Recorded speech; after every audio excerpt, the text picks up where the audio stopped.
لیکن جسے معلوم ہے کہ اصل زندگی آخرت کی زندگی ہے، اس کے لیے تو ایک ایک لمحہ یوں سمجھیے کہ پوٹینشلی ہماری اس زندگی کا ایک ایک لمحہ جو ہے وہ ابدی ہے، اس لیے کہ اس لمحے کا نتیجہ جو نکلنے والا ہے وہ اس زندگی میں نکلے گا جو ابدی ہے۔ تو نتیجے کے اعتبار سے ہماری یہ دنیاوی زندگی ابدی ہے، لہذا اس کا ایک ایک لمحہ قیمتی ہے۔ اس میں کون سا وقت ہوگا جو لغو کے حوالے کیا جا سکے، جو لغو میں بسر کیا جا سکے؟ یہ اعراض عن اللغو، جس کو حضور نے فرمایا ہے کہ من حسن الاسلام المرء ترکہ ما لا یعنیہ، ایک انسان کے اسلام کی خوبی یہ بھی ہے کہ ہر اس چیز کو چھوڑ دے جو لا یعنی ہے، جس کا کوئی فائدہ نہیں۔ ہمارا جو وقت بھی یہاں ہے یا تو ہماری ضروریات میں صرف ہونا چاہیے، مثلاً استراحت، نیند، آرام، یہ ہماری اس زندگی کی ایک ضرورت ہے، انسان اس کو اس میں لگا رہا ہے، یہ اپنے نفس کا، اپنے جسم کا حق ہے جو دے رہا ہے۔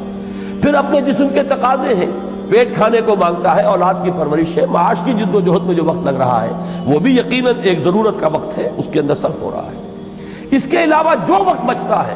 اب اس کو صرف ہونا چاہیے، جیسے کہ حدیث میں آتا ہے کہ ایک مرتبہ انسان کہتا ہے سبحان اللہ، تو جنت میں اس کے لیے گویا کہ ایک بیج بن کر ایک درخت کی شکل اختیار کرے گا اور پروان چڑھائے گا اللہ تعالیٰ ان درختوں کو، اور جب یہ لوگ جنتی داخل ہوں گے جنت میں تو حیران ہو جائیں گے ہمارے اعمال اتنے تو نہیں تھے، تو اللہ فرمائے گا میں تمہارے اعمال کی پرورش کرتا رہا ہوں، پروان چڑھاتا رہا ہوں، یہ جو ہے اعمال تمہارے یہاں پر پروان چڑھتے رہے۔ ایک ایک مرتبہ کا کہنا سبحان اللہ اور الحمدللہ اور اللہ اکبر، یہ در حقیقت جنت میں اپنے لیے ایک درخت لگوانے کے مترادف ہے۔ لہذا وقت کہاں رہ جائے گا بیکار ضائع کرنے کو، کسی ایسے کام میں تاش کھیلا جا رہا ہے۔ لغو جو ہے حرام کام کو نہیں کہتے،